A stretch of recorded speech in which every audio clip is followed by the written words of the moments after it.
안녕하세요. 저는 이제 막 40 중반을 넘긴 홀몸의 아줌마인데요. 다 늙은 나이에 사연 읽는 것에 빠져서 구경하다가 제 사연과 비슷한 사정을 가진 분들이 많아 보여서 저도 저만의 사연 하나를 올려보고자 시도해보게 되었어요. 제가 읽은 사연 중에서 시누이 때문에 고통받는 올케 이야기도 있었는데 저는 반대로 올케 때문에 고충을 겪은 시누이 입장이거든요. 저야 물론 이미 지난 일들이지만 저 같은 분들이 몇 분 계신 걸 보고 지금에서도 위안을 좀 받았네요. 힘들었던 그 당시 이런 사연을 접했다면 좀 더 현명한 조언들을 많이 얻을 수 있을까요? 그럼 한때 저희 식구였던 기가 막힌 올케 이야기 써내려가 보도록 하겠습니다. 저는 아주 어릴 적부터 가난에 적응된 가정에서 자란 장녀였는데요. 태어나고 보니 부모님이 속도 위반으로 어쩔 수 없이 결혼하는 바람에 저를 낳았다는 걸 알게 되었고, 부모님은 서로 전혀 준비되지 않은 상태에서 저를 키웠다고 들었어요. 물론 직접 부모님께 들은 얘기는 아니었고요. 부모님이 매일같이 싸우셨는데 그 목청들이 워낙 커서 다른 방에 있던 제게 들릴 수밖에 없는 대화들이었기 때문이었죠. 부모님 싸움을 지켜보는 건 시간이 흘러도 적응되는 일이 아니더군요. 저는 워낙 가난하게 자라서 유치원은 당연히 갈 수가 없는 사정이었어요. 그래도 제가 어린 마음에 속으로 쾌재를 불렀던 건 교육 의무 때문에 어쩔 수 없이 초등학교는 다닐 수 있었다는 겁니다. 나중에 학교 들어가서 알았는데 초등학교는 가기만 하면 되는 곳은 딱히 아니더라고요. 다른 친구들은 부모님이 학교 간다고 학용품이나 가방을 사줘서 서로 자랑하고 그러던데 저는 형편 때문에 새 것이라곤 아무것도 걸치고 있지 않은 아이였어요. 엄마가 대충 이웃집 사람들과 친분을 만들어 얻어온 물건이나 옷을 입고 다녔죠. 옷도 어디서 주워왔는지 모를 옷처럼 꾀지지한 것들만 입고 다녔거든요. 그래도 제가 성격 하나는 딱히 모난 데가 없어서 친구랑 잘 어울려 놀았다는 게 참 장점이었어요. 친구들이 가끔 너는 아빠가 뭐 사줬어? 엄마가 생일 파티 해줬어? 이런 거 물어보기도 했는데 그때마다 저는 솔직하게 말해주었죠. 우리 집은 가난해서 가족끼리 선물 줄 수 있는 돈이 없다고. 정말 다행인 게 제가 좋은 친구들만 둬서 그런지 오히려 친구들은 그걸 듣고 학교에서 어려운 친구는 도와줘야 되는 거라고 저한테 간식거리들을 많이 사주곤 했어요. 문구점 가도 불량식품 하나 더 사서 꼭 저를 챙겨주더군요. 용돈이라고 없던 저는 친구들에게 얻어먹은 그 많은 보답을 친구들 마음을 즐겁게 해주는 걸로 갚았습니다. 또 제가 성적이 좀 좋은 편이었는데 친구들이 공부 모르는 거 있으면 가르쳐 주기도 했거든요. 그랬더니 저 때문에 몇몇 친구들이 성적이 오르기도 했는데요. 덕분에 친구 부모님한테서 맛있는 걸 대접받은 적도 있었어요. 그렇게 제 사정에 맞추어 나름의 사회생활을 꾸려나가다 보니 초3이 되었는데 그때 아주 귀여운 남동생을 얻게 되었지 뭡니까? 아기라는 게 너무 신기하더라고요. 저는 동생이 생겼다는 사실에 너무 기뻤으나 부모님은 남동생 때문에 하루하루 싸움의 빈도가 늘어만 갔어요. 왜냐면 남동생 역시나 제가 태어나게 된 이유처럼 실수로 생겨버린 거였거든요. 아빠는 아이에 대한 일말의 애정도 없는지 엄마가 임신을 했다는 사실을 듣고 애 지우라며 생난리만 피웠어요. 아빠 생각도 이해는 해요. 아이 하나 키우는데 돈이 얼마나 많이 드는 줄 아는데 저 하나도 벅차하시는 부모님이 남동생까지 어떻게 돈 들여서 키우겠어요. 제 옷 살 돈도 없어서 저는 매일 얻어온 옷, 입었던 옷만 몇 번을 돌려 입는 판국이고 식비도 아낄 대로 아끼는 상황이었는데 입이 하나 더 늘어난 셈이니. 그런데도 엄마는 현재의 형편보다 이미 품어버린 남동생의 존재가 더 소중했나 봅니다. 아빠한테 손찌검을 당하면서까지 남동생을 끝까지 지켜서 결국 출산을 하게 되었어요. 남동생이 세상 밖에 나올 수 있었던 건 아득바득 우겨서 지켜낸 엄마의 공이 컸죠. 저도 동생을 은근 원했기에 자식을 죽이고 싶지 않던 엄마의 마음은 100% 이해했다만 사실 걱정이 안 되는 건 아니었어요. 일단 남동생이 태어났으니 엄마는 저한테 해줬던 것처럼 또 이웃집을 돌며 고생할 게 뻔했으니까요.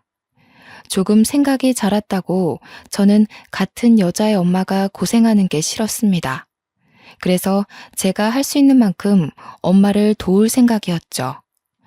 초등학교 가서 많이 사귀어 놓은 친구들한테 혹시 못 입거나 안 쓰는 물건 있으면 나한테 줄 수 있냐고 해서 얻어냈어요.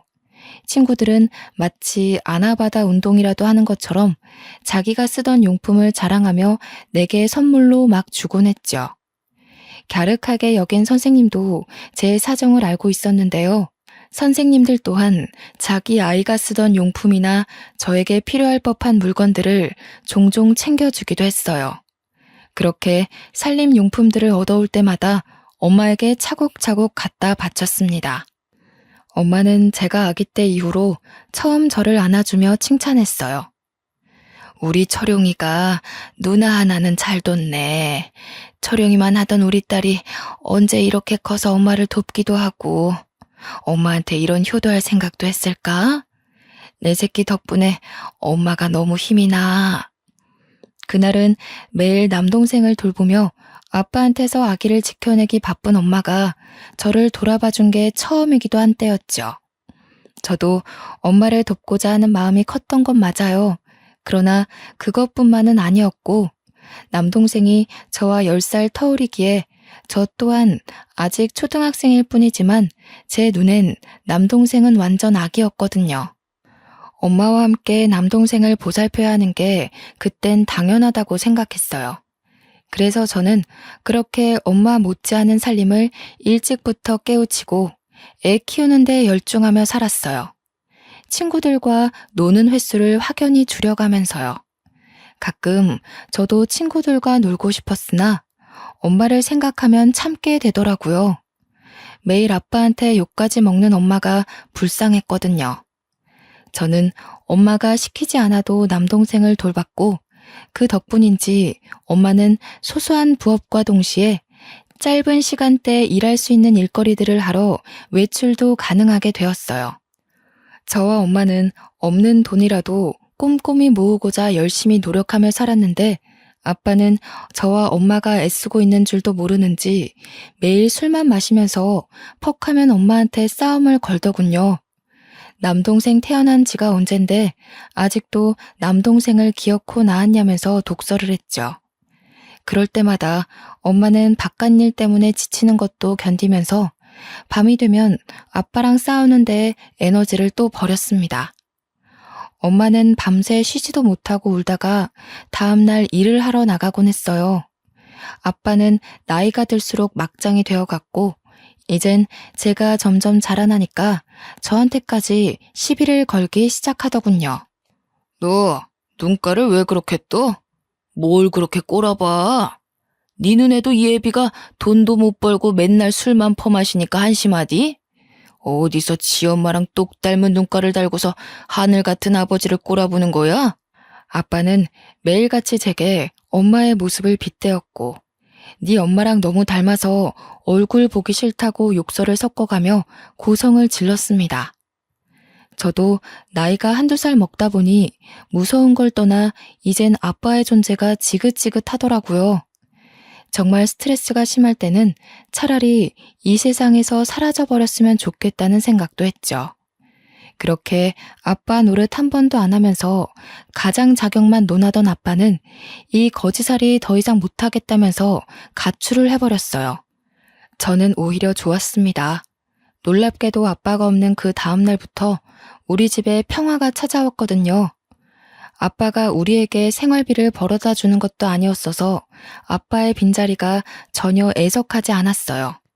엄마는 속도 없는지 가끔씩 아빠 걱정을 했지만 저는 아빠가 이대로 돌아오지 않길 바랬어요. 그렇게 며칠이 지나고 저와 엄마는 어린 남동생 때문에 살림살이를 멈출 수 없었는데요. 그 덕분에 정신없이 사느라 아빠 존재는 진작에 잊을 수 있었어요. 엄마는 하던 일을 계속했고 저는 학교 공부와 병행하여 남동생을 더 극진하게 보살폈죠. 남동생은 하루가 멀다 하고 쑥쑥 자라났는데 엄마보다 제가 옆에 있는 시간이 더 많아서 그런가 엄마보다 제 품을 더 찾더라고요.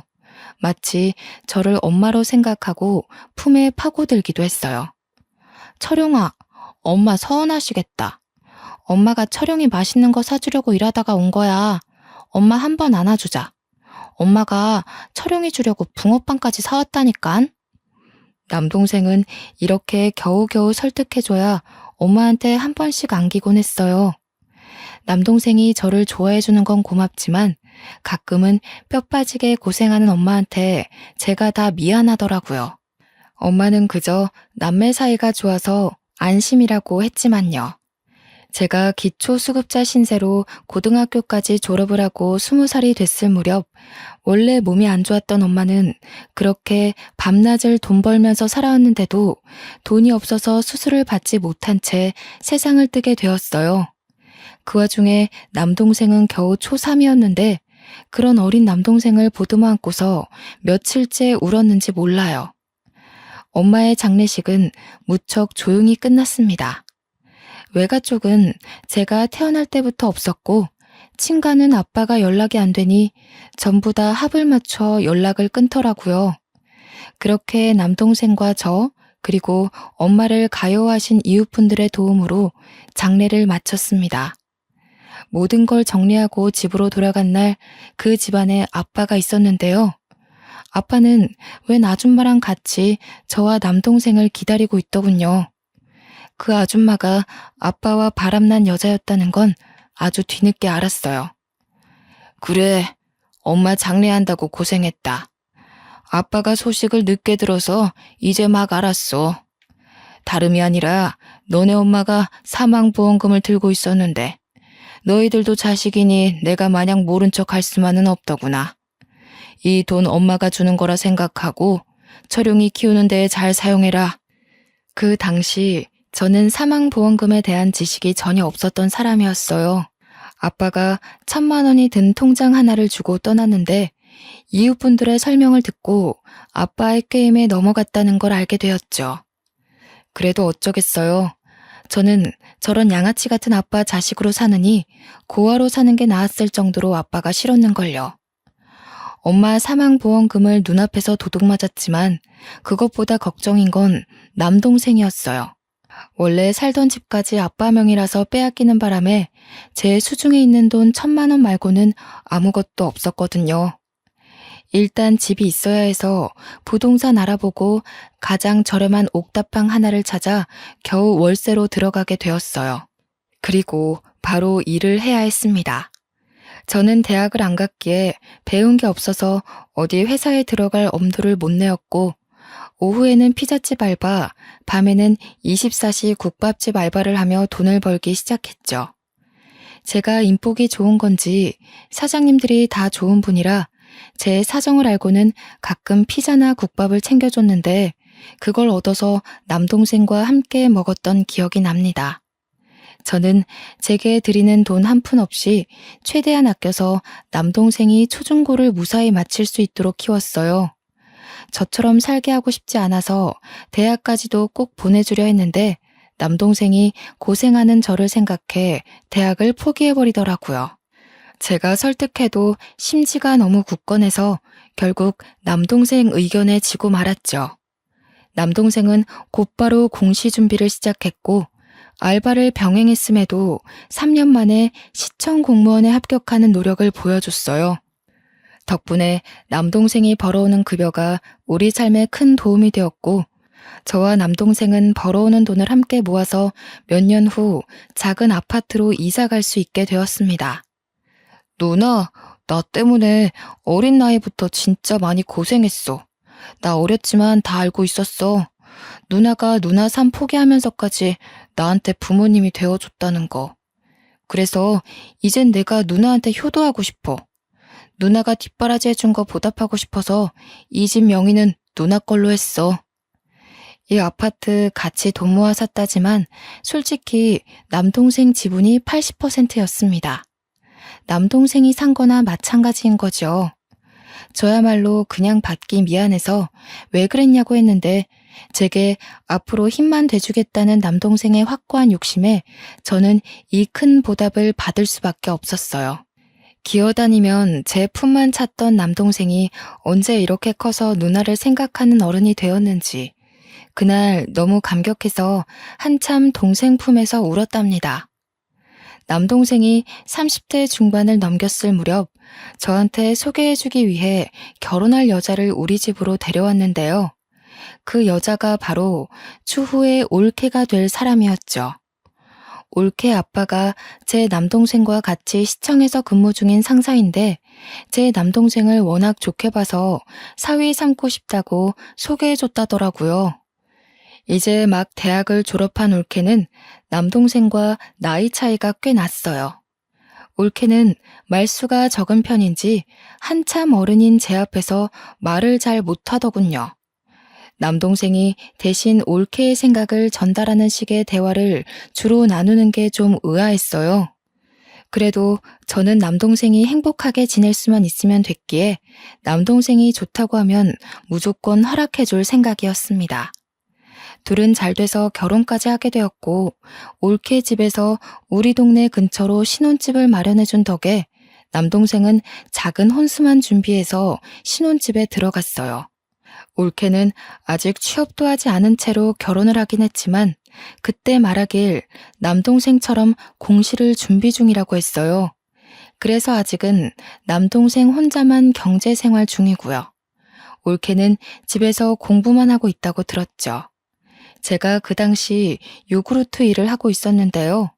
한참 요구르트 장사가 안 되고 있던지라 남동생이 정기 신청해주고 있거든요. 그래서 저는 일주일에 한 번씩 남동생 집에 요구르트 배달을 다녔어요.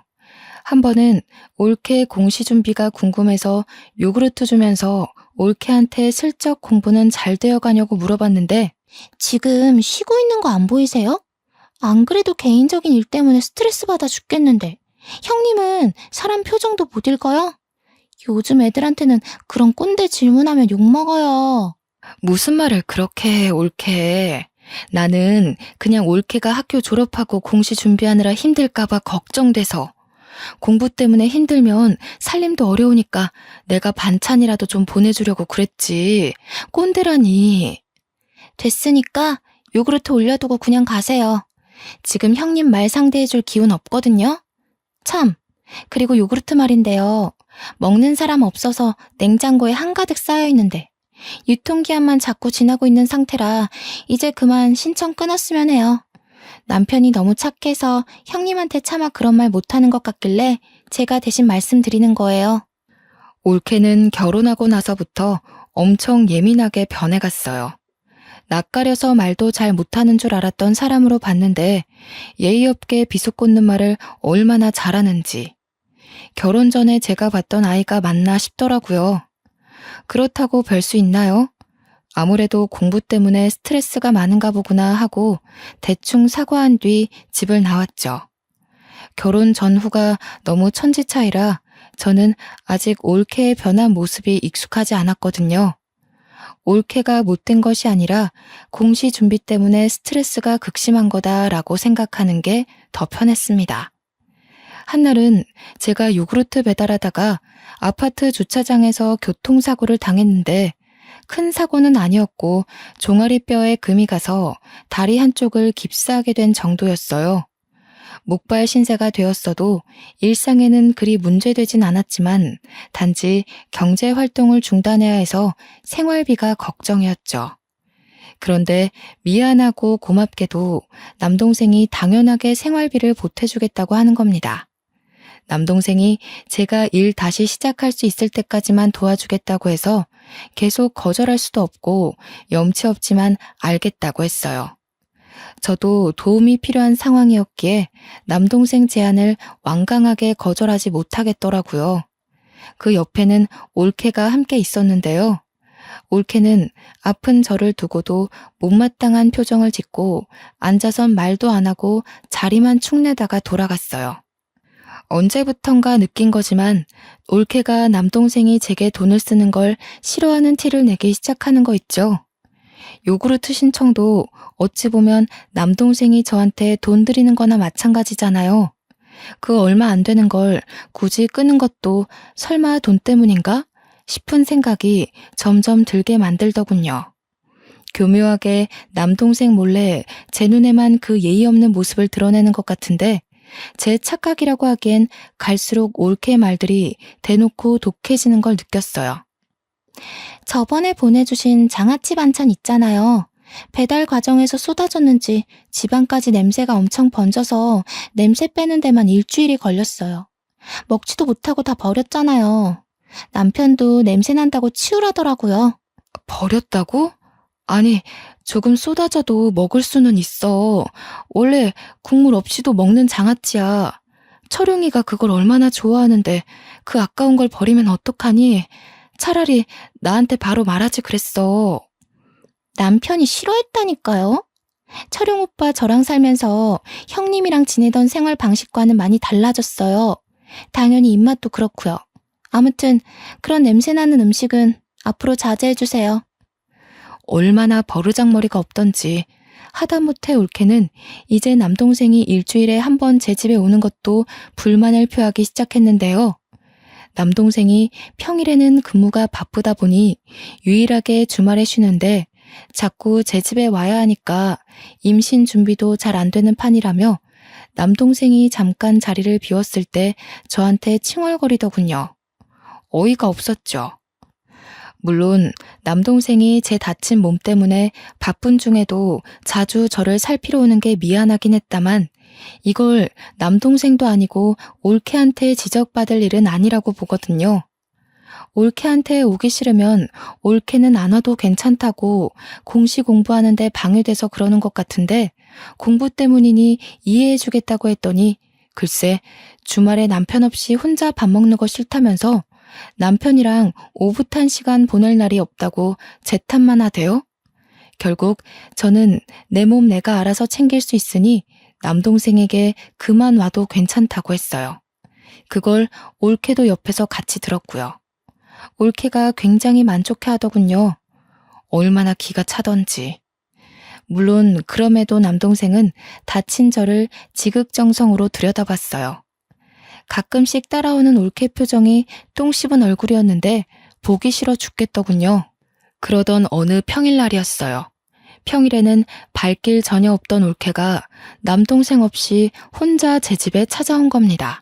연락을 한 것도 아니고 다짜고짜 찾아와서는 집안을 느릿느릿 둘러보면서 용건을 말하더군요.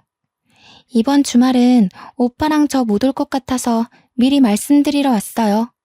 오빠가 저보고 형님 집 다니느라 고생 많다면서 이번 주말은 둘만의 여행을 떠나자네요. 그 말하려고 연락도 없이 찾아온 거니? 그런 건 전화로 해도 됐을 텐데. 굳이 오기 귀찮은 걸음까지 하면서 온 진짜 이유가 뭔데? 저도 당연히 전화로 하고 싶었죠. 아니, 자기 남동생한테 평소에 얼마나 세뇌를 시킨 거래? 남편이 형님한테 꼼짝 못하고 사는 게 말이 안 돼서 말이죠. 보통 남매 사이가 이렇진 않거든요. 남편이란 사람이 한 입을 덮고 사는 아내 말보다 형님 말에 더 충성하는 게 너무 화가 나잖아요. 물론 이해 못하는 건 아니에요. 남편 말로는 형님이 엄마처럼 남편을 다 키웠다고 하던데. 근데 말이에요. 그래서 이 아파트 선물로 받은 거 아닌가요? 그걸로 모자라. 지금 병원비도 남편이 내주고 있고 용돈도 주는 거면 솔직히 너무 양심 없다고 생각하는데요. 아무리 남동생이라 해도 이젠 가정에 있는 남자잖아요. 올케는 저를 대놓고 비꼬면서 빙빙 돌려 독서를 하는데 결국 요점은 지금 제가 받고 있는 용돈마저 알아서 끊으라는 얘기로 들렸어요. 더는 올케와 대화하고 싶지 않았고 올케와 단 둘이 한 공간에 있는 게 스트레스로 다가와서 빨리 보내고 싶었어요. 그래서 결국 또 올케가 원하는 대로 알겠다고 해버렸네요. 남동생한테 전화해서 용돈 주지 말라고 하겠다고 그걸 원하냐고 하니 올케는 목적을 달성했는지 저보고 몸조리 잘하라고 하며 빠르게 집에서 나가더라고요. 저는 올케가 나가고 한참이나 거실 소파에 앉아서 분노로 쿵쾅거리는 심장을 다독였죠. 그렇게 시간이 흐르고 저는 깁스를 풀고 건강을 회복하여 다시 요구르트 일을 하게 되었어요. 요구르트 업체에 정말 참하고 착한 아가씨가 있는데 저를 제 엄마처럼 잘 챙겨줬거든요. 그 인정이 좋아서 요구르트 일에 더 애정이 있었던 것 같네요. 한날은 요구르트 배달을 하며 다니다가 아파트 근처에서 올케를 보게 되었는데 순간 올케가 아닌 줄 알았습니다. 올케가 웬 모르는 남자와 함께 차 앞에서 담배를 피고 있는 거 아니겠습니까? 여태 올케를 여러 번 봐왔지만 올케가 흡연자라는 사실을 전혀 몰랐거든요. 남동생이 말해준 적도 없었어요. 생경한 올케 모습에 너무 놀라서 요구르트 전동차를 갓길에 세우고 올케에게 뛰어갔습니다. 제가 다가오는 줄 몰랐던 올케는 계속 외간 남자랑 대화 중이었는데 듣다 보니까 제 남동생 흉을 보며 히히덕거리고 있는 거 아니겠어요? 심지어 제 용돈을 끊어서 자기한테 돌렸는지 그 돈을 자랑하며 이번에 뭘 샀다, 다음에 뭘 사네 마네 하면서 명품 얘기를 하고 있더군요.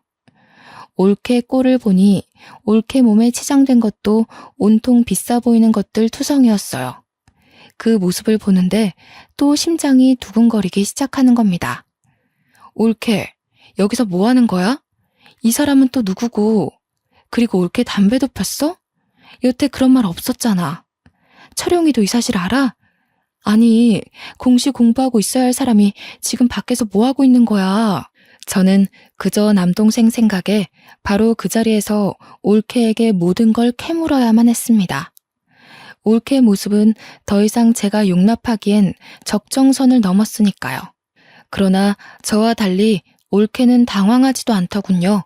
오히려 남동생한테 일러 바칠 거냐며 뻔뻔하게 나오는데 그런 와중에도 건방지게 담배를 계속 피대요. 그래도 엄연히 제가 훨씬 어른이고 시댁 사람인데 어떻게 이럴 수가 있나 싶었어요. 잘 생각해봐요, 형님. 이혼하면 철용 오빠가 더 손해예요. 모르죠? 우리 남편이 저한테 얼마나 푹 빠져있는지. 제 일 끼어들 시간에 형님 앞날이나 걱정하셔야 할걸요? 철용 오빠가 언제까지 형님 뒤를 봐줄 것 같아요? 형님 나이 들면 늙고 병들어서 들어가는 돈이 많을 텐데 그것도 나중에 다 우리 남편한테 해달라고 할 생각이에요?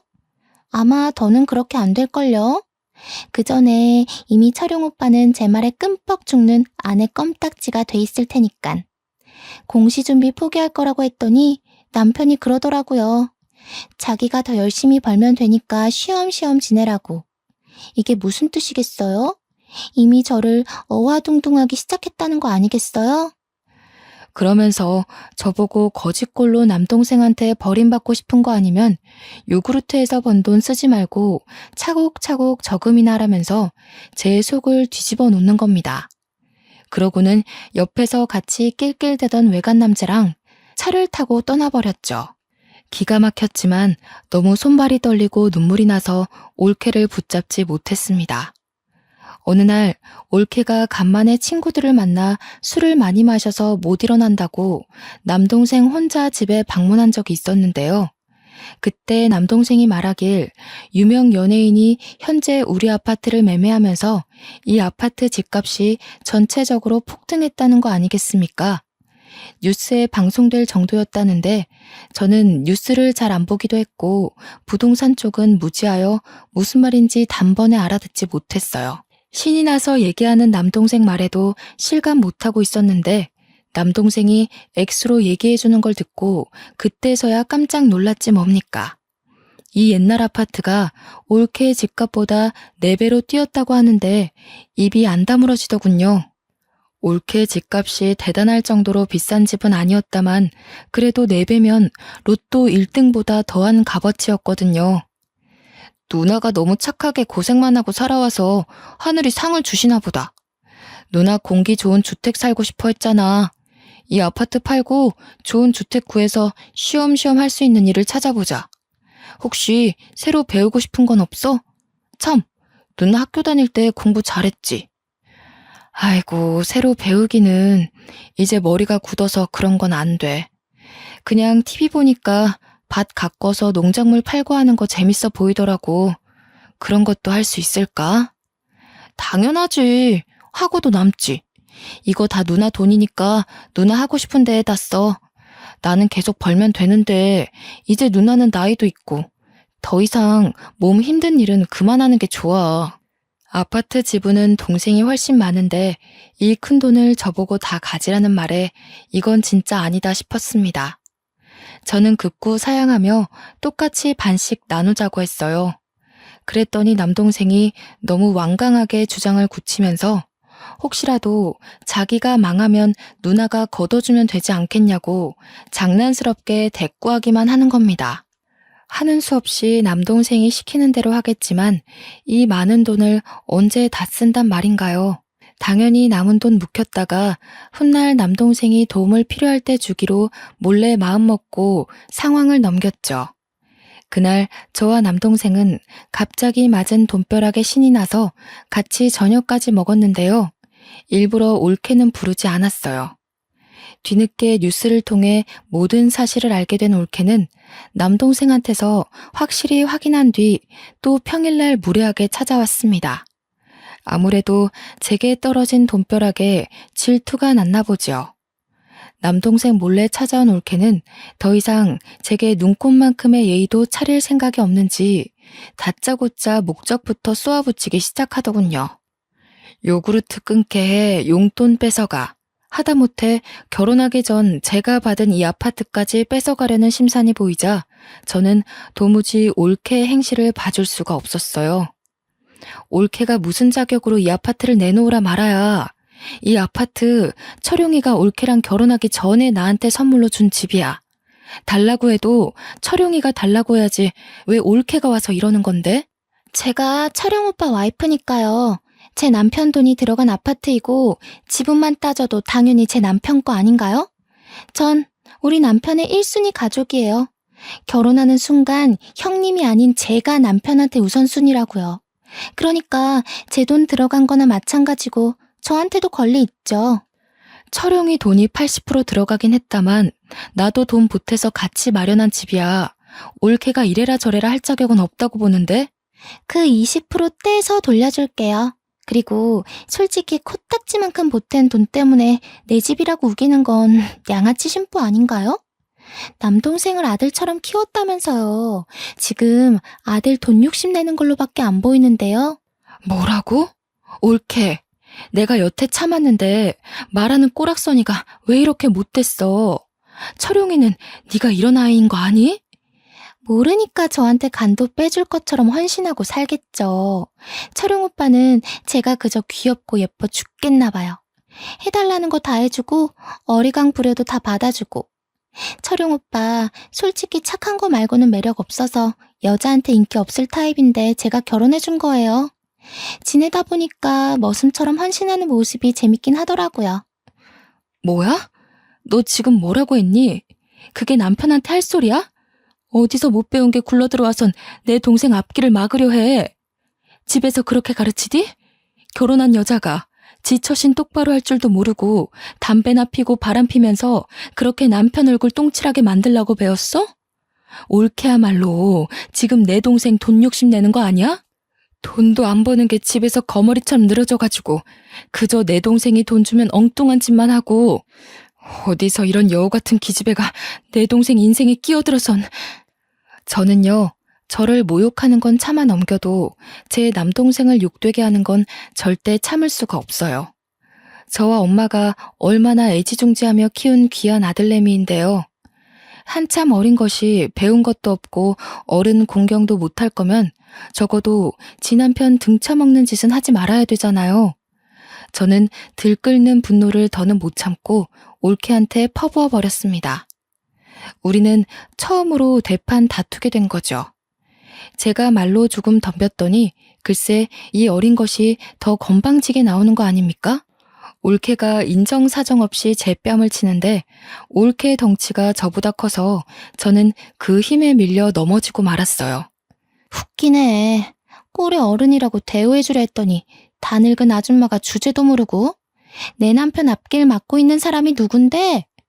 남동생 돈 빨아먹는 기생충이 어디다 대고 여우라는 거야 지금?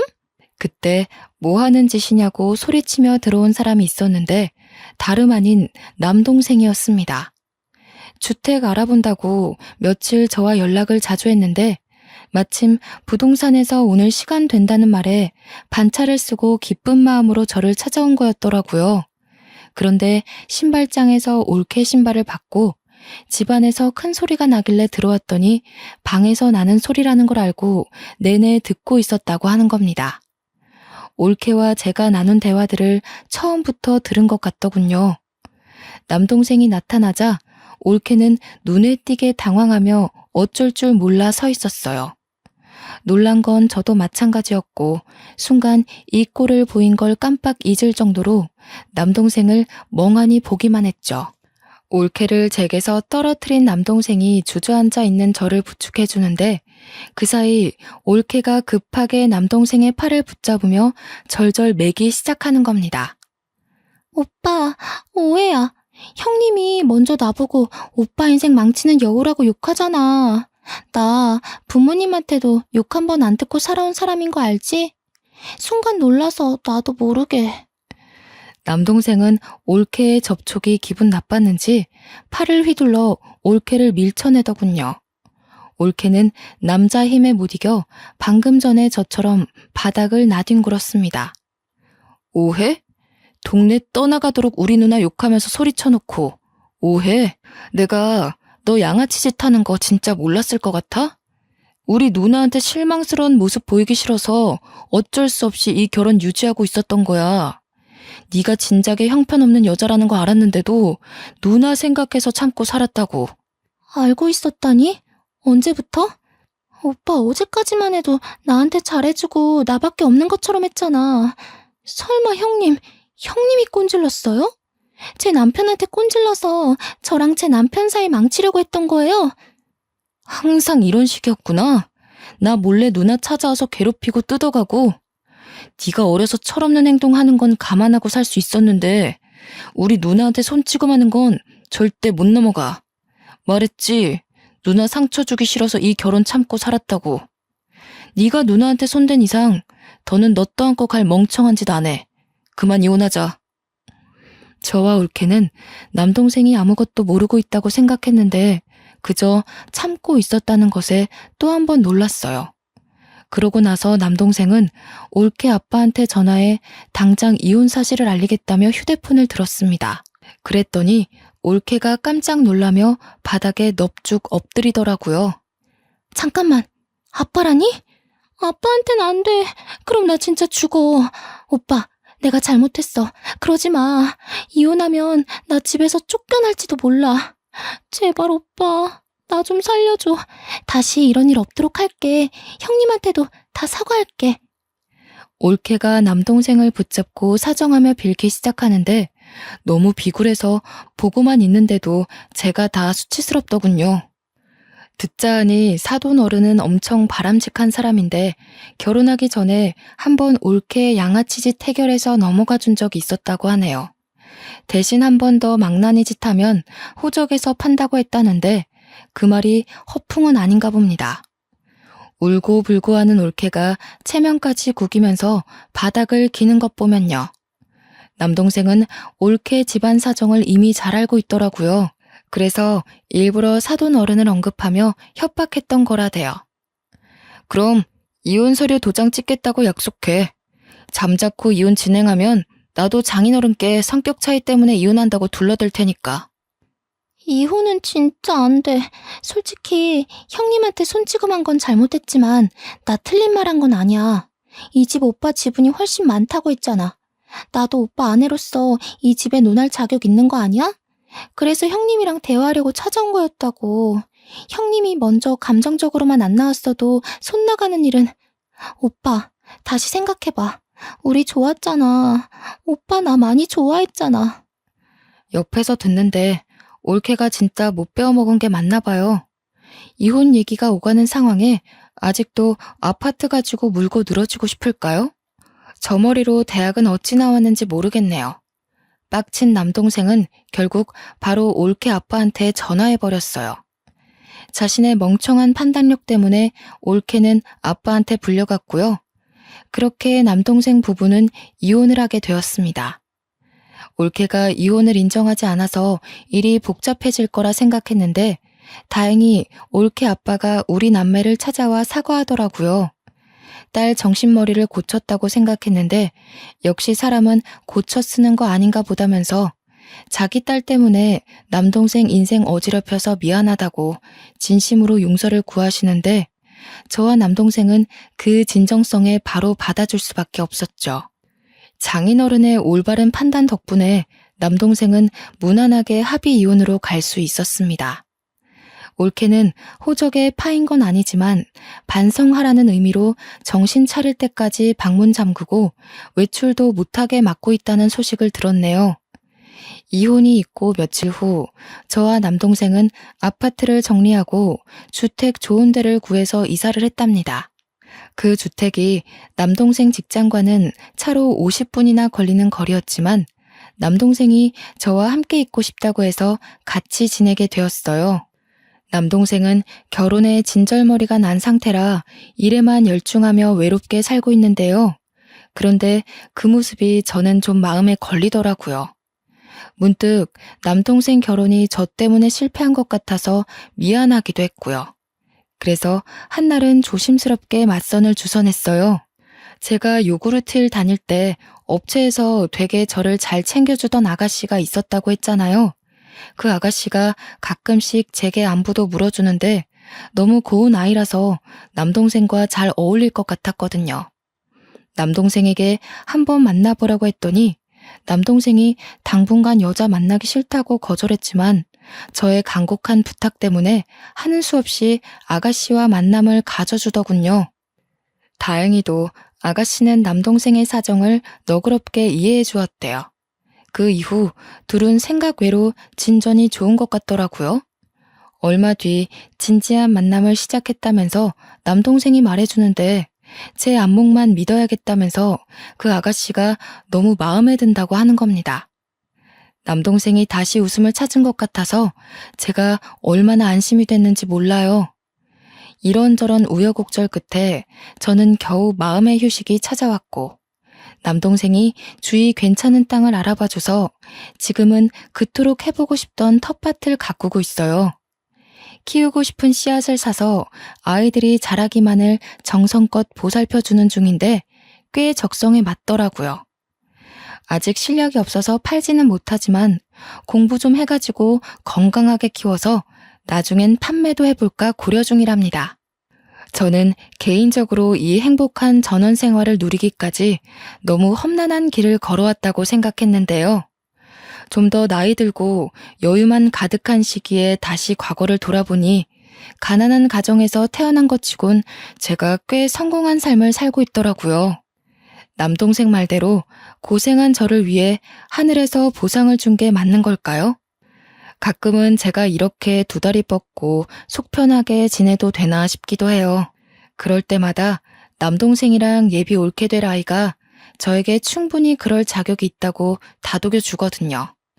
여기서 더 걱정하는 것도 미련한 짓이겠죠? 이제 아무 생각 않고 남은 생 제대로 즐겨보렵니다. 지금까지 제 사연이 공감되는 분들 좀 계셨을지 모르겠네요.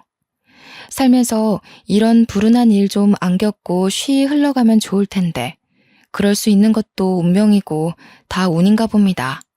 그래도 시기가 언제든 행운 없이 마치는 인생은 없는 듯해요. 사연들만 보아도 대부분 무사히 해결되고 저처럼 잘 지내고 있는 분들 많던걸요. 그러니까 우리 모두 내일이라도 당장 마주할지 모를 행운을 꼭 포기하지 말고 나쁜 유혹에 흔들리지 말고 그렇게 으쌰으쌰 힘내면서 살아가도록 합시다. 친구들한테 속풀이하는 것 같아서 사연 쓰는 내내 즐거웠네요. 읽어주셔서 고맙습니다.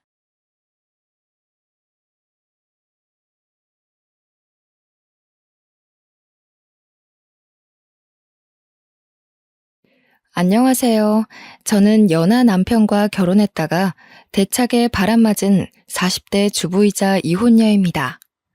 나름 사람 보는 눈이 없다는 소리는 안 듣고 살아왔는데 어떡하다 이렇게 고약한 사람들과 엮이게 되었는지 모르겠네요. 결혼 전에는 미디어를 보며 모진 시집살이를 겪는 며느리 사연들을 봤을 때 솔직히 답답하고 이해하지 못했어요. 왜 바보처럼 당하고만 있을까? 왜 아무한테 말도 못하고 혼자서 참기만 하지? 했는데 세상에나 그게 제가 될 줄 어찌 알았겠습니까? 저는 학창 시절부터 연애를 많이 해왔는데 많았던 연애 경험만큼이나 살면서 중요한 건 우정보다 사랑하는 사람이라고 생각하며 컸어요. 우정이란 건 시간이 지나면 다 변하게 되어 있고 보통 친구 앞에선 본 모습을 잘 안 드러내잖아요. 연인 옆에선 나 자체를 사랑해줬으면 하는 마음에 저를 온전히 보여주는데 친구는 그저 순간을 즐기기 위해 만남을 잇는 거니까 가면 쓴 사람들이 훨씬 많다고 봅니다. 저는 평소 유독 친구 관계만큼은 깊이 신경 쓰지 않는 사람이었어요. 그런데 말입니다. 제가 가장 힘든 시기에 수호천사처럼 등장해 제 인생을 송두리째 바꿔준 사람이 있는데요. 그게 바로 친구라는 존재였습니다. 인생이 완전히 밑바닥을 쳤을 때 제 손을 잡아준 사람이 사랑하는 사람이 아닌 바로 친구였다는 거죠. 서사가 너무 길었네요. 지금부터 저의 내리막길과 동시에 믿을 수 없는 오르막길의 삶이 오기까지 얼마나 기적 같은 사연들이 있었는지 좀 길게 자랑해 보려 합니다. 우선 그 친구의 첫인상은 얕은 친구 관계만 유지하던 제게 좀 많이 인상 깊었어요.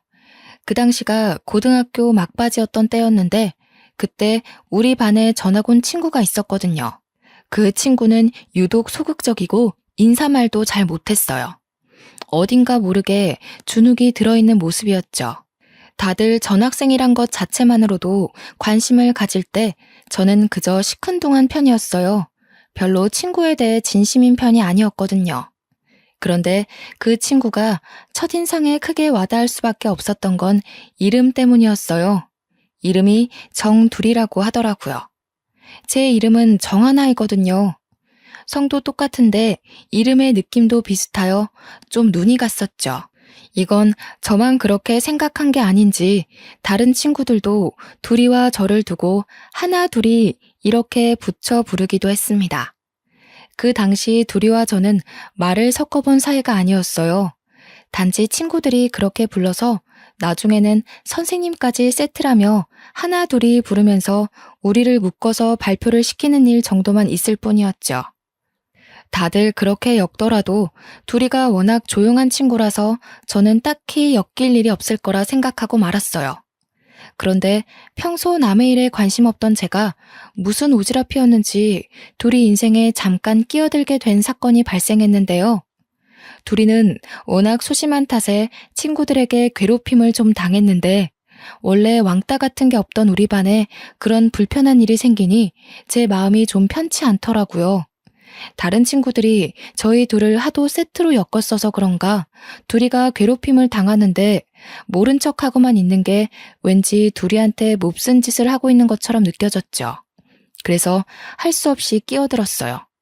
저는 평소 남학생, 여학생 할 것 없이 잘 지내왔던 사람이라 그런 제가 친구들의 괴롭힘을 막아주니 애들도 적당히만 하고 그만 괴롭히더군요. 그 뒤부터 저는 둘이랑 인사를 나누는 사이가 되었어요. 그렇다고 매일 둘만 붙어 다니며 정말 세트인 것 마냥 지냈던 건 아니고요. 그냥 한 번은 우리 둘 다 급식을 안 먹은 적이 있는데 그때 둘이가 말을 먼저 건 적이 있었어요. 저는 굳이 마다할 이유가 없어서 같이 운동장을 걸으며 얘기를 나눴던 기억이 납니다. 처음이었어요. 둘이와 단둘이 어떤 대화를 해본 것이요. 이런저런 얘기를 나누는데 그래도 서로 사이에 어색한 점이 남아있어서 일반 친구들끼리 할 대화 주제는 딱히 나눌 게 없더라고요. 어디 사냐, 공부 잘했냐 이런 것만 묻다가 사람 사이에 안 친하면 얘기할 법한 공식 주제 있잖아요. 서로의 꿈 얘기 말이에요. 커서 뭐가 되고 싶냐는 말이 솔직히 대화의 절반 이상이었다는지요. 그때 저는 둘이의 존재가 더 머릿속에 깊이 새겨진 날이었어요. 저는 꿈이 딱히 없어서 남들 하는 소리인 취집 잘하는 거였는데 둘이의 꿈이 요리사라고 하는 겁니다. 듣고 별 생각 없이 요리를 좋아하냐 물어봤어요. 둘이 말로는 나이 차이 많이 나는 동생이 하나 있는데 자기가 장녀이기도 했고 부모님이 둘 다 맞벌이라서 어린 동생을 챙길 사람이 자기밖에 없다고 하더라고요. 부모님도 당연하게 둘이한테 동생을 맡긴대요. 동생이 학교에서 어디 다쳐오기라도 하면 그것마저 부모님이 둘이 탓으로 돌릴 정도로 둘이한테 동생을 전적으로 떠넘긴 지경이라더군요. 그렇다고 둘이는 부모님을 미워한 게 아니었어요. 오히려 동생이 좋아할 만한 요리들을 공부해서 음식을 만들어주는 게 즐거웠다고 했습니다. 특히나 동생이 자기 요리를 먹고 맛있다고 천진난만하게 웃을 때 그렇게 기분이 좋다고 하더라고요. 그러면서 하는 말이 세계적인 요리사까진 아니더라도 사람들이 자기 요리를 먹고 동생처럼 만족감에 즐거워한다면 그게 너무 좋을 것 같다고 했어요. 요리사가 되고 싶다는 것까진 별 생각 없이 들었는데 그 이유가 너무 진실되고 따뜻해서 저는 그때부터 둘이를 다시 보게 되었어요. 저절로 그런 둘이의 꿈을 응원해주고 싶은 마음이 들더라고요. 한편으론 한 번도 느껴본 적 없는 부러움이 있었어요.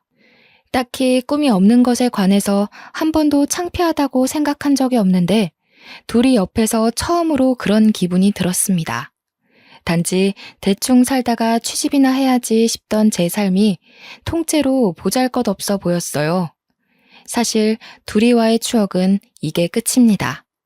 그 뒤로도 근근히 연락을 하거나 대화하는 날이 있었지만 공부 때문에 거의 인사만 나누다가 졸업을 했죠.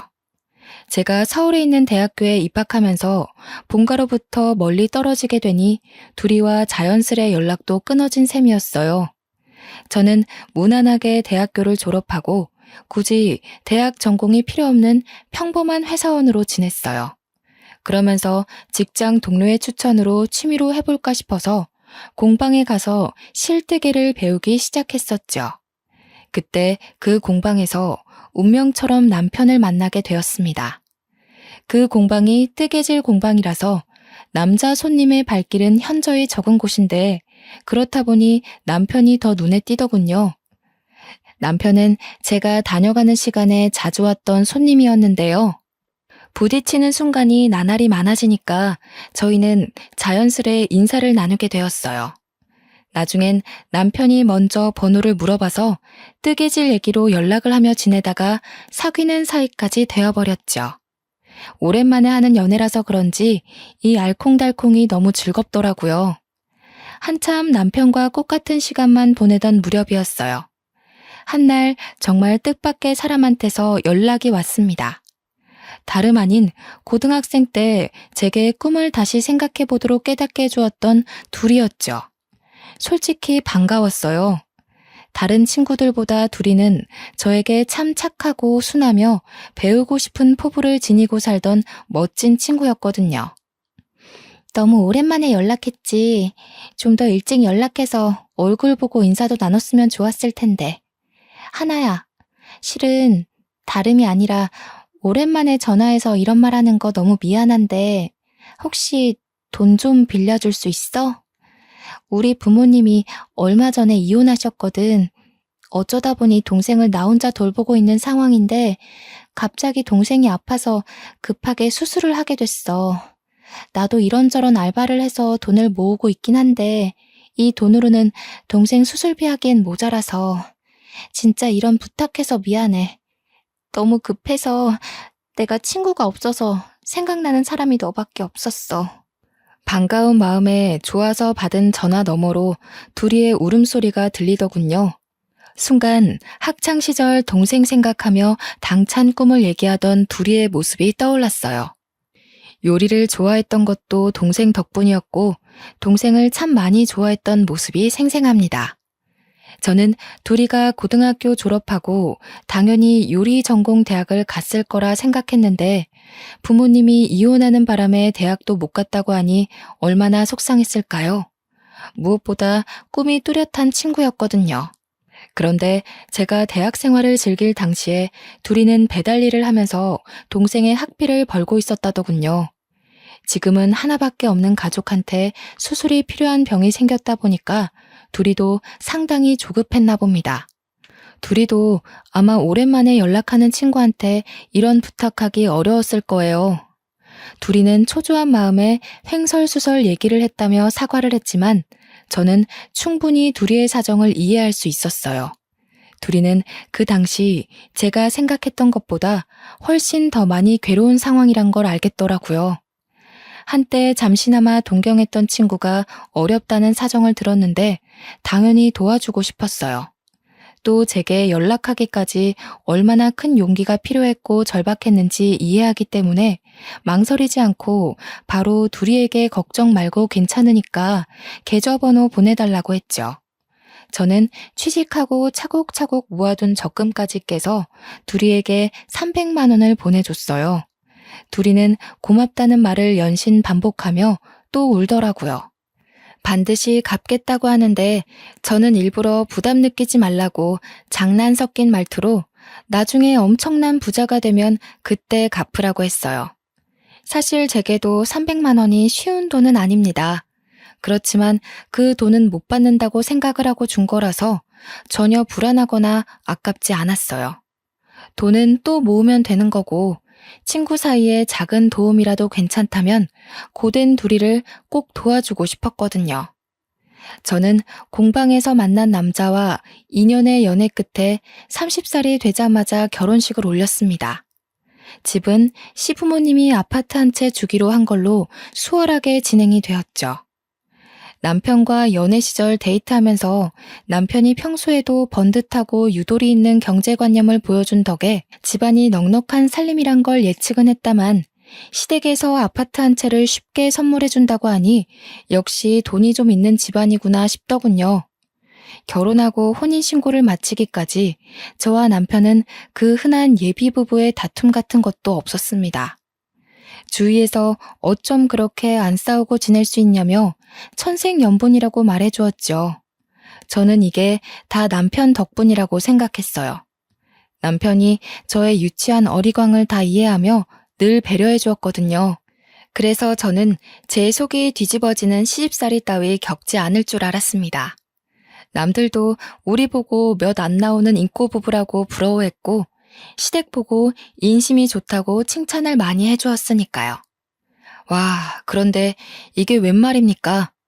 남들이야 남편과 잠깐 인사해본 게 다이고 시댁 얘기는 저를 통해 들은 게 전부이니 좋게 볼 수밖에 없었겠지만 그들과 이미 식구처럼 마주하던 제가 그 집 사람들의 본 모습을 몰라봤다는 게 지금 생각해도 제 스스로가 머저리 같고 분통이 터집니다. 사람들이 인심 좋다며 칭찬했던 시어머니는 알고 보니 제가 본 사람 중에 제일 꽉 막히고 깐깐한 사람이었고요. 제가 하는 말이라면 끔뻑 죽던 남편은 결혼하고 나니 엄마 말에 끔뻑 죽는 마마보이였더라고요. 결혼하고 한 달 정도 지나니 다들 본색들이 드러나기 시작하는데 며칠간은 어처구니가 없어서 말을 잃고 살 정도였어요. 남편은 다 큰 사람이 징그럽게 시어머니 옆에 달라붙어 엄마 엄마 하며 철딱서니 없이 이거 해달라 저거 해달라 아주 유난을 부리더군요. 어처구니 없는 일은 이게 다가 아니었죠. 심지어 시어머니가 저보고 결혼하자마자 여자가 무슨 돈을 버냐면서 여자가 남편보다 돈을 더 벌면 집안이 망한다고 직장을 그만두라고 하는 거 아니겠습니까? 결혼 전에는 별말 없더니 느닷없이 갑자기 이게 무슨 말인가 싶었어요.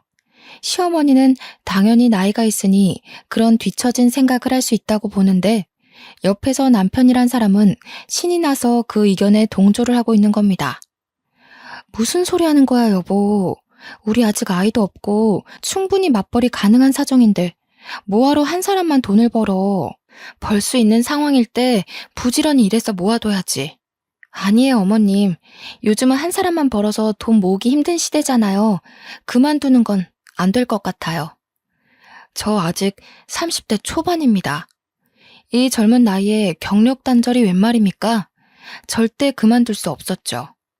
또 곧 분가를 하게 될 텐데 그럼 시어머니와 자주 볼 사이도 아니고 그때 돼서 어차피 다시 일을 구해야 하는 거면 제가 왜 시어머니 의견대로 직장을 그만둬야 하나요?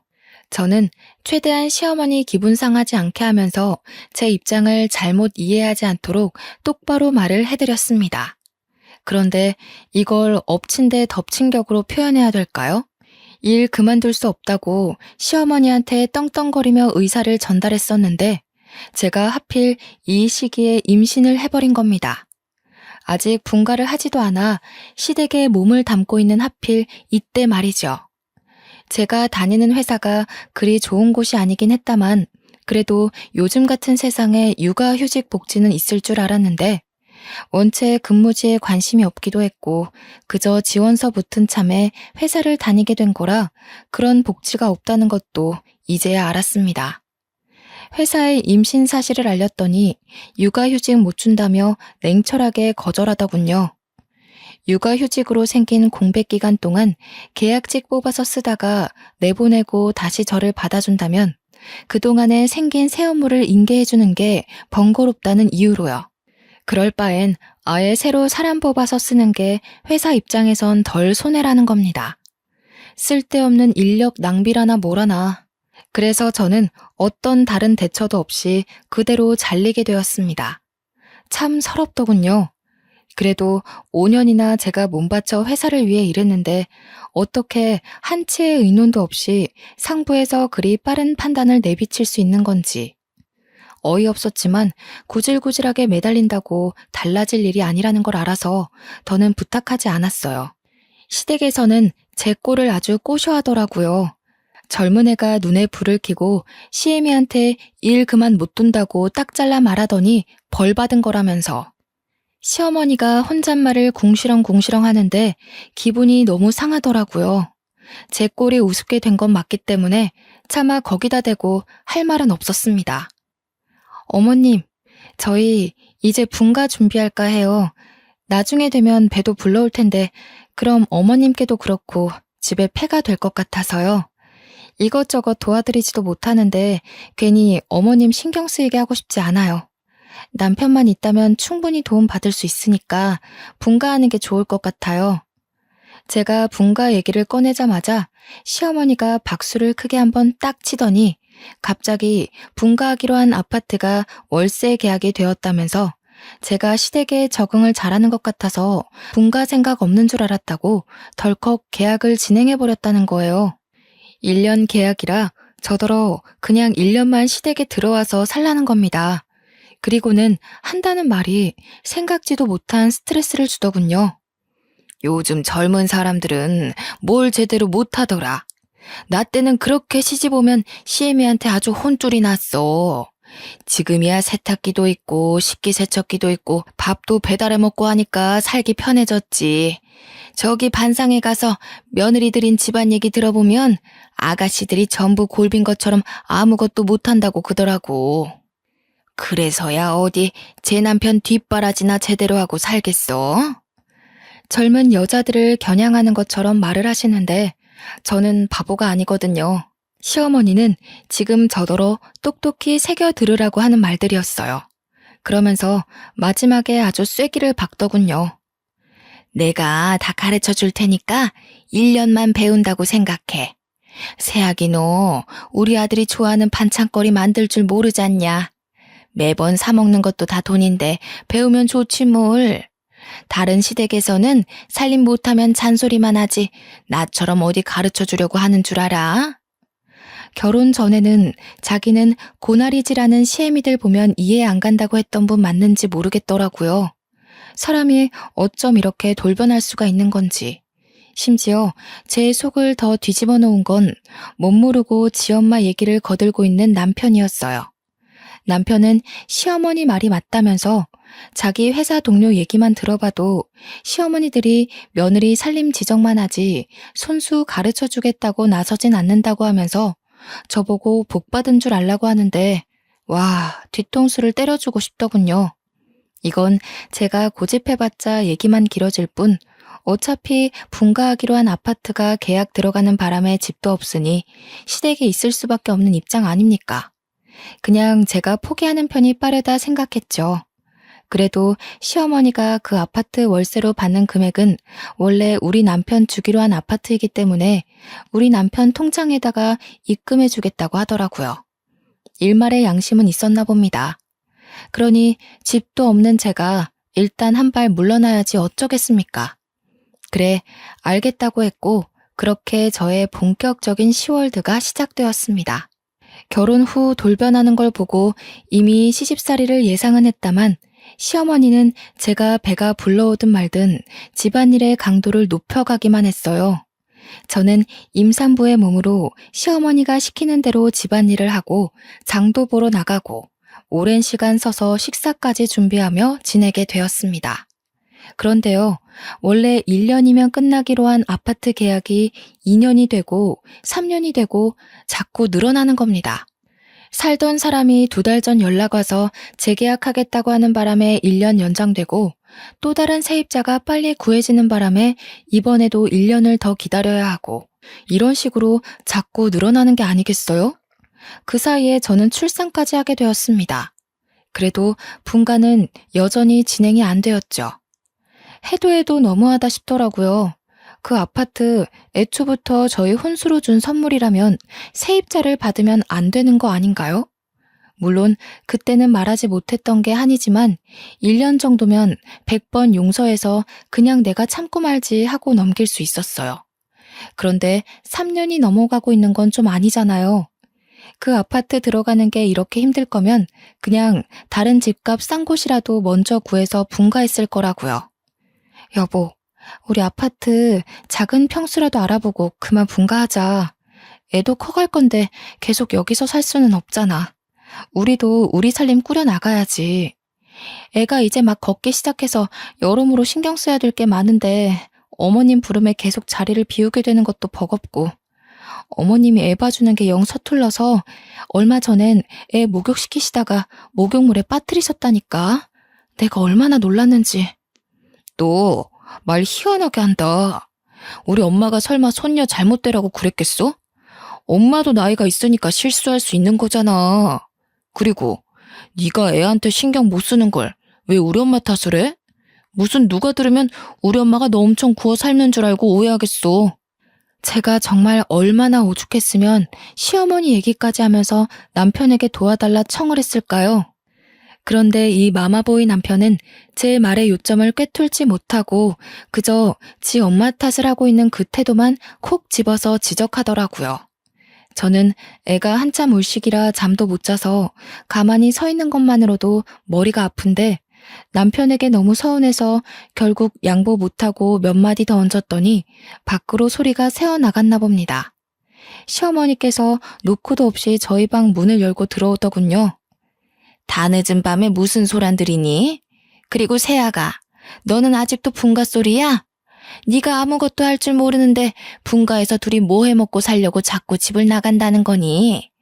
이 집이 이렇게 넓어서 니들 둘 방을 내줘도 한참 남는 평수잖아. 특히 애가 다니기에 위험한 것도 없고 좋지 않아? 앞으로 애는 더 빨리 클 텐데 넓은 집에 있는 게 여러모로 편하지. 그리고 그 아파트 계약 끝나면 어차피 분가하게 될 건데 뜬금없이 다른 집을 알아보는 건 무슨 모자란 생각이니? 어머님, 정말 이런 말씀 안 드리려고 했는데요. 그 아파트 저희 줄 생각은 있는 거예요? 계속 세입자를 받아주신다는 거는 애초에 저희 줄 생각이 없으셔서 계속 계약받았던 거 아닌가요? 저는 이제요, 그 아파트가 정말 있기는 한 건지도 모르겠어요. 도대체 어디에 있는 어떤 아파트예요? 집세가 아쉬워서 이러시는 거면 차라리 저희가 그 집 계약하고 월세 내면서 살게요. 얘기하다 보니 그동안 빡쳤던 서러움이 물밀듯 쏟아지더라고요. 말하고도 후회는 안 했어요. 이참에 그 아파트 얼굴이나 보자는 심산도 있었거든요. 도대체 얼마나 잘난 아파트길래 결혼 전에 그리 자랑을 했고 저를 이만큼이나 참게 만들었는지 확인이라도 하고 싶었어요. 그런데 남편도 어이없는 게 옆에서 시어머니를 또 거들면서 월세가 뭔 말이냐고 돈 아깝다는 겁니다. 시어머니 말대로 여기서 지내면 집세도 안 내고 따로 사는 것보다 돈도 수월하게 모을 수 있는데 아이가 커가면 그렇잖아도 돈이 많이 들지 않냐면서 그런 거 생각하면 한 푼이라도 아끼는 게 좋지 않냐고 하네요. 정말 아이를 생각하는 거라면 시어머니 손에서 굴려지는 아이 엄마인 저를 거들고 구경만 하면 안 될 일이지요. 다 필요 없고 저는 당장 그 아파트 이름이랑 동호수 전부 알려달라고 했어요. 그러니 남편과 시어머니가 망설이면서 눈치를 보더라고요. 너는 어쩜 이렇게 생각이 짧니? 내가 정말 사람을 한참 잘못 봤지. 참한 며느리 들어온다고 아파트 한 채 선물을 그냥 떡하니 해줬더니 그게 의심스러워서 아파트 보여달라고 시애미를 겁박해? 아유, 내 팔자야. 어디 가서 쪽팔려서 말도 못하겠네. 며느리한테 잡혀 사느라 기 한 번 못 펴고 산다고. 그러거나 말거나 저는 계속 요구했습니다. 그랬더니 결국 시어머니가 휴대폰을 가지고 오면서 제게 그 아파트 정보를 내놓더군요. 눈으로 보니까 속 시원하냐고 시어머니가 떵떵거리는데 저는 그저 아파트 정보만 기억하기 바빴어요. 그리고는 시어머니와 남편 둘이 방을 나서버리더군요. 둘이서 뭐라고 수군대는 것 같았는데 관심 없었어요. 아파트 확인하겠다는 제 입장은 허튼 소리가 아니었기에 저는 사진으로만 만족하지 않고 다음날 인터넷 등기소 사이트에서 바로 등기부등본을 떼어봤죠. 아, 그런데 이게 웬 날벼락입니까? 그 아파트는 애초부터 주인이 생판 다른 사람이더라고요. 분명 시어머니가 시아버지 이름으로 산 집이라고 했었거든요. 헌데 제가 본 이름은 아버님 것도 아니고 어머님 것도 아니었어요. 어이가 없던 저는 그대로 등기부등본을 들고 시어머니한테 보여줬죠. 이게 뭔 줄 아세요, 어머님? 제가 방금 등기부등본을 떼어봤는데 이게 어머님께서 저희한테 혼수로 주신 아파트 등기부등본이에요. 이 호수 주인 이름이 아버님도 아니고 어머님도 아니던데 도대체 어떻게 된 일이에요? 아니 이게 다 뭐야? 지금 기어코 이걸 확인하려고 등기소까지 찾아갔다는 거야? 너 원래 이렇게 독한 애였니? 이렇게까지 해야겠어? 시어머니는 무척 당황했는지 자신이 뭐라고 하는지도 모르고 얼렁뚱땅 제 인품을 탓하기 시작하더라고요.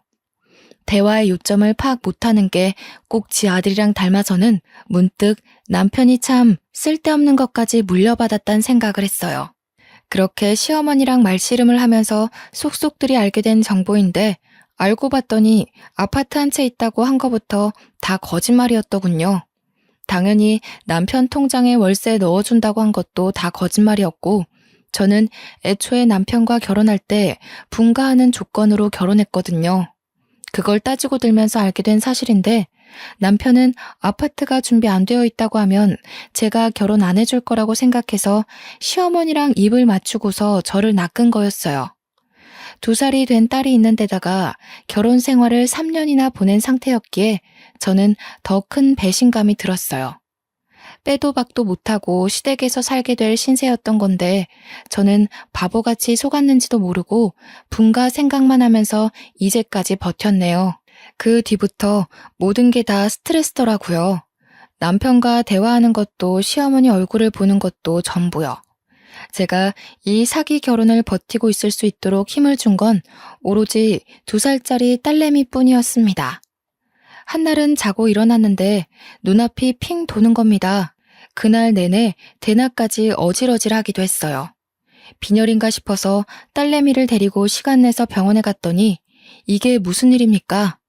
또 임신을 했다는 겁니다. 남편이 술 먹고 들어온 날 제가 울면서 사과하던 그날의 분위기를 못 이긴 결과물인 듯 싶었죠. 저는 제 스스로 또 구렁텅이로 기어들어간 셈이었어요. 너무 힘든 마음에 부모님이 보고 싶어서 지방에 있는 친정 부모님한테 겪고 있는 시집살이에 대해 다 말한 적이 있었는데요. 친정에서는 오히려 저를 나무라기만 하더군요. 그러게 왜 회사를 그만뒀냐면서 애까지 있는 엄마가 처녀 때처럼 징징거릴 거냐고 하는 겁니다. 정말 가장 힘든 시기인데도 불구하고 제 편은 아무도 없다는 생각이 온 머릿속을 지배했어요. 그게 너무 서러워서 매일매일 우는 날만 늘어갔죠. 친정 부모님은 원래 10년 동안 한자리에서 분식점을 하고 있었는데 최근 장사가 너무 안 돼서 분식점 접을까 하고 있던 참이었다고 하더라고요. 그래서 저한테 더 매정했던 거였어요. 괜히 돈 나가는 짓 하지 말고 그냥 시댁에 살고 있으라면서 우리도 이제 나이가 있어서 몸도 힘든데 이 와중에 또 다른 일 찾아봐야 된다고 하면서요. 그러니 지금 당장 저를 봐줄 사정이 여의치 않으니 힘들더라도 참고 시댁 식구들이랑 잘 지내보라고만 말하셨어요. 결국 저는 그렇게 감내하는 시간을 지속하다가 너무 스트레스가 심해 불면증까지 생겨버렸어요. 병원에선 더 이상 스트레스를 받으면 유산될 수도 있다고 경고까지 했는데 남편이란 작자는 아직도 시어머니 앞에서 밥 반찬으로 투정 부리기만 하는 철부지였어요. 뭐 저런 자식이 다 있는지 보고만 있어도 오라가 치밀었지만 또 이악 물고 참았습니다. 그런데 어느 날 제 인내심을 결국 터뜨리게 한 사건이 있었어요. 제가 남편의 휴대폰에서 기혼 남녀가 들어있는 단톡방 하나를 발견했거든요. 그곳은 결혼한 유부녀와 유부남들이 서로 자식 얼굴도 다 까고 주말마다 등산을 가면서 바람을 피우고 있는 단톡방이었어요. 대화들을 보니 아주 충격 그 자체였죠. 남편이 아무리 엄마의 끔뻑 죽는 마마보이라도 바람은 안 필 줄 알았는데 남편이 작성한 채팅을 보니 저를 꼬실 때처럼 미혼인 다른 여자들을 꼬시려다가 유부남이라 안 먹히니까 유부녀를 꼬시는 거더군요. 제가 임신했다고 욕구를 못 풀어서 다른 여자를 찾고 있던 것 같은데 그 속내가 너무 보이는 대화들이었어요. 여기저기 유부녀들한테 추파를 던지고 있는데 제가 몰랐던 게 황당할 만큼 바람기가 너무 심한 남자인 겁니다. 하지만 남편한테 따지지는 않고 있었어요. 어린 딸을 생각하면 우리 부부 사이를 더 이상 망칠 순 없었거든요. 그렇게 혼자서 어마어마한 스트레스를 받으며 살다가 한날은 시어머니가 걸레 쥐어주면서 거실 바닥이 좀 더럽다며 닦으라는 겁니다. 시어머니가 준 걸레로 바닥을 닦기 시작했는데 속이 너무 울렁거리더라고요. 예산 일이 아님을 직감한 순간 저는 그대로 바닥에 구토를 하고 말았어요. 아유, 장판 얼마 전에 새로 한 건데 꼴값이야 정말. 애 처음 갖는 것도 아니면서 무슨 집안일 조금 한다고 힘든 척 유세를 떨고 있어. 얼른 닦아. 집안에 냄새 배겠다. 저는 당시 시어머니의 기분 나쁜 잔소리에 대항할 정신도 없을 만큼 몸이 이상했어요. 갑자기 빠르게 정신이 혼미해지면서 그대로 거실 바닥에 쓰러졌던 기억이 납니다. 눈 떠보니 집이 아닌 병원이었고 제 눈앞에는 울고 있는 엄마만 있고 시어머니랑 남편은 코빼기도 안 보이더군요. 겨우 정신을 차리고 엄마한테 어떻게 왔냐고 하니까 엄마가 울면서 저보고 유산됐다고 말해주는 겁니다. 그걸 듣는데 정말 세상이 무너져 내리는 줄 알았습니다. 왜 나는 이렇게까지밖에 살지 못하고 내 아기도 지키지 못했을까? 나는 왜 이 모양 이 꼴인 걸까? 자책만 엄청 하면서 병원에서 한참을 울었어요. 부모님이 앞에 있으니 저 또한 며느리가 아닌 한참 모자란 딸내미로 돌아가게 되더군요. 그래서인지 엉엉 울면서 힘들었던 지난날을 모조리 고백했습니다. 남편이 바람핀 것까지 다 밝혔죠. 엄마는 제가 이렇게 몸 망가지면서까지 인간 취급도 못 받고 있는지 몰랐다며 신경 못 써줘서 미안하다고 친정집으로 내려와서 살고 남편이랑 이혼하라고 권했습니다. 시댁으로 돌아와서 시어머니랑 남편한테 친정 내려가서 지내겠다고 말했더니 시어머니 하는 말이 아주 가관이었어요. 심지어 친정 부모님이 함께 있는데도 생각 없이 입을 함부로 놀리더군요. 뭐라고? 그럼 앞으로 식사 준비는 누가 하니? 다시 나더러 하라고? 난 삭신이 쑤셔서 절대 못한다. 허리 나가서 디스크 수술도 했는데 바닥 청소 같은 건 누가 다 하라고 갑자기 친정을 간다는 거야? 이보세요 사돈어른. 제 딸이 무슨 사돈댁 가정부인 줄 아십니까? 여태 제 딸을 그렇게 함부로 대하셨어요? 댁 아드님이 밖에서 바람 피고 온갖 유부녀들 꼬드기고 다니는 건 알고서 그렇게 떵떵거리시는 겁니까? 얼마나 지 아랫돌이 간수가 안 됐으면 여기저기 싸르지 못해 안달이랍니까? 자기 아들이 밖에서 무슨 개망나니 짓을 하고 다니는 줄도 모르면서 뻔뻔하게 낯짝들고 있다니 창피한 줄 아세요, 사돈. 엄마는 남편이 퇴근하고 오기까지 기다렸다가 귀싸대기를 날리고 내려가고 싶은 지경이라고 했으나 한시도 이 더러운 집구석에 내 귀한 딸 두고 싶지 않다며 그대로 저를 데리고 나왔어요. 저는 그 어린 딸도 시댁에 내버려 두고 짐도 챙기지 않고서 친정엄마 손잡고 혼자 부산으로 내려왔죠. 고향에 내려가 제가 다녔던 학교를 지나면서 자연스레 학창 시절이 떠올랐고 그러다 보니 2년 전에 연락 온 둘이가 생각나더라고요. 지금은 어떻게 사나 동생 수술은 잘 됐나 궁금하더군요. 그래서 오랜만에 둘이 연락처를 찾아 전화를 해봤어요. 고마워, 하나야. 동생 수술은 너무 잘 됐어. 그때 네 도움이 아니었으면 내 동생 어떻게 됐을지 몰라. 내가 먼저 연락하려고 했는데 요즘 하는 일이 바빠서 결국 네가 먼저 하게 만들어버렸네. 너무 고맙고 미안해. 그래도 나 네가 빌려준 돈 덕분에 고비를 잘 넘겨서 지금은 잘 살고 있어. 너는 어때? 다행히도 둘이는 더 이상 괴롭지 않은 듯했고 계속 제 덕분에 기세가 졌다고 말하면서 고맙다는 인사를 했어요. 그러면서 잘 지내냐고 묻는 말에 저는 숨김없이 모든 걸 말해주었죠. 남편과 이혼 준비를 할 거고 당분간 별거하려고 지금 부산에 내려와 있다고 했더니 둘이가 마침 자기도 부산이라며 시간 되면 만나자고 하는 겁니다. 저희는 그날 바로 시간을 잡아 만나게 되었는데 연락을 오래 안 한 것 치곤 쉬운 만남이었죠. 그렇게 만난 둘이의 모습은 고등학생 때에 비해 훨씬 말끔해지고 비싼 명품백도 들고 있는 게 아니겠습니까? 딱 봐도 잘 살고 있는 모습을 보니 제가 다 기뻐서 어떤 일 하냐고 하는 일이 되게 성공했냐고 이것저것 물어보고 있더군요.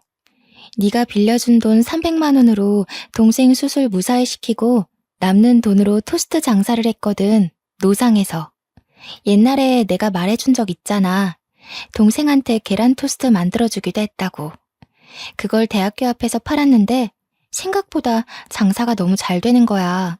덕분에 그렇게 번 돈으로 동생 재활까지 잘 마치고 본격적으로 가게를 차려서 시작해봤는데 고맙게도 장사가 더 잘 되더라고. 하다 보니 프랜차이즈도 차리게 됐어. 지금 한 5개 정도 운영 중이야. 정말? 웬일이야, 너무 잘 됐다. 너 어릴 때 요리사 하고 싶다더니 정말 하고 싶은 요리하면서 대성공했네? 진짜 너무 축하해. 옛날에도 느낀 거지만 넌 반드시 잘 될 것 같았어. 저는 어릴 적 둘이가 가진 그 포부가 이루어진 걸 보면서 진심으로 축하를 해줬더니 둘이는 오히려 제가 아니었으면 자신의 꿈을 이룰 수 없었다고 하는 겁니다. 저보고 동생을 살려준 은인이고 자신의 꿈을 이룰 수 있게 해준 스승이라면서 제가 받은 은혜를 갚아주고 싶다고 하더군요. 친구끼리 뭘 갚냐고 그때 갚으라고 했던 건 장난이었다고 괜찮다 했더니 둘이가 이날만을 기다렸다고 하더라고요. 그러면서 하는 말이 자기가 사업하는 토스트 가게 하나를 공짜로 줄 테니 친정 부모님이 하고 있는 망한 분식집을 빨리 정리하라고 하대요. 그리고 그 토스트 체인점에서 번 수익은 본점에 내는 수수료 없이 전부 다 가지라고 하는 겁니다. 그것만으로 충분히 보답을 받았다고 생각했는데 둘이는 저만을 위해 한 가지를 더 제안하더군요. 제가 손재주가 좋은 걸 알고 뜨개질 공방까지 하나를 마련해주겠다고 하는데 저는 너무 놀라서 그렇게까지 할 필요 없다고 거절했어요. 하지만 둘이는 그 당시 정말로 죽을 만큼 많이 힘들었던가 봅니다. 저의 작은 성의가 지금까지도 자신을 힘나게 한다고 하더라고요. 그러다 이번엔 제 사정을 듣고서 서울에 있는 마마보이 남편에게 이혼 소송하라고 제안까지 했습니다. 하지만 돈이 없던 저는 그걸 준비할 만한 여건이 안 된다고 고개를 내저었어요. 내가 도와주고 싶어. 하나야, 변호사 선임에 드는 비용까지 대줄 테니까 소송은 꼭 해. 너 그 결혼 생활하면서 많이 힘들었잖아. 당연히 네 인생 망가진 것에 대한 보상 받아야 되고 시댁에서도 그만한 벌을 받는 게 맞아. 둘이가 조리 있게 이것저것 많이 알려주었는데 덕분에 저는 여의치 않던 마음에 용기가 생기더라고요. 저는 그 이후 시댁이 아파트 있다며 속인 것부터 남편이 휴대폰으로 유부녀들이랑 바람피고 다닌 흔적들 다 모아서 이혼 소송을 때렸습니다. 1년간 시달린 끝에 양육권도 제가 가져오게 되었고 딸아이를 데리고 부산으로 내려와서 공방에서 딸을 키우며 뜨개질 일을 시작했어요. 처음엔 수세미랑 아기 모자 같은 간단한 것들만 만들어 팔다가 조금 더 공부를 하여 파우치나 젊은 사람들이 좋아할 만한 생활용품들을 만들어 팔았더니 생각 외로 꽤 반응이 좋은 겁니다. 하다 보니 욕심도 나고 배우는 것도 재밌고 해서 아예 가죽 공예까지 공부를 한 다음 직접 지갑이랑 가방, 휴대폰 케이스도 만들어 보았어요. 한 땀 한 땀 예쁘게 만들어서 가격도 올려받아 온라인 사이트에 팔아봤더니 이게 웬일입니까? 대박이 난 겁니다. 한 달 수익이 제가 다닌 보잘것없던 회사 급여보다 훨씬 월등했어요. 다행히 우리 딸에게 어렵지 않게 모든 걸 지원해 줄 수 있는 여건이 되었고 그것만으로도 저는 발 뻗고 편히 잘 수 있게 되었죠. 단순히 취미로만 썩혔던 제 손재주를 둘이가 알아준 덕분에 저는 더 큰 곳에서 솜씨를 발휘하게 된 셈인데요. 친구를 잘 뒀다는 말을 이럴 때 해보나 봅니다. 우리 부모님도 둘이 덕분에 차린 토스트 가게로 장사를 막 시작했는데 수익이 너무 좋다더군요. 일주일에 2~3번씩은 둘이가 우리 딸 먹으라고 공방으로 본인이 순수 만든 수제 간식을 가지고 옵니다. 딸이 둘이를 얼마나 좋아하는지 이모 왔다면서 조망만한 입술로 이모 부르며 달라붙는데 아마 둘이가 우리 딸을 엄청 예뻐하고 아껴줘서 딸이 더 따르는 거겠죠. 이 계기를 통해 둘이와 저는 학창시절 때와는 비교할 수 없을 정도로 돈독해졌어요. 동네도 같아서 단짝 친구를 넘어선 자매처럼 지내고 있답니다. 둘이가 꿈을 포기하지 않고 도전을 했고 그 은혜를 갚기 위해 저를 기다리고 찾아준 것이 이렇게나 소중한 인연을 만들어 주었네요. 늘 감사하면서 살고 있는 부분이에요. 서로가 가장 필요한 순간에 나타나서 도움을 주게 된 것도 아마 하늘이 맺어준 귀한 인연이 아닌가 싶습니다.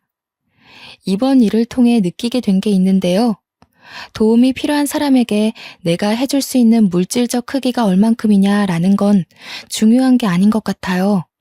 내가 너무도 힘든 상황에 처했을 때 작은 마음이라도 그 고마운 손길을 내밀어준다면 그것이야말로 받는 사람 입장에서는 세상에서 가장 커다란 도움이 아닐까 싶어요. 저는 부산에서 이대로 평화롭게 지낼 생각이에요. 앞으로 이 행복이 쭉 오래되었으면 좋겠네요. 다들 저처럼 주변의 소중한 인연들로 인해 행운 같은 나날들을 보내시길 바랍니다. 느린 손가락으로 눈아프게 글을 써내려가다 보니 벌써 늦은 밤이 되었군요. 그럼 편안한 밤 되세요.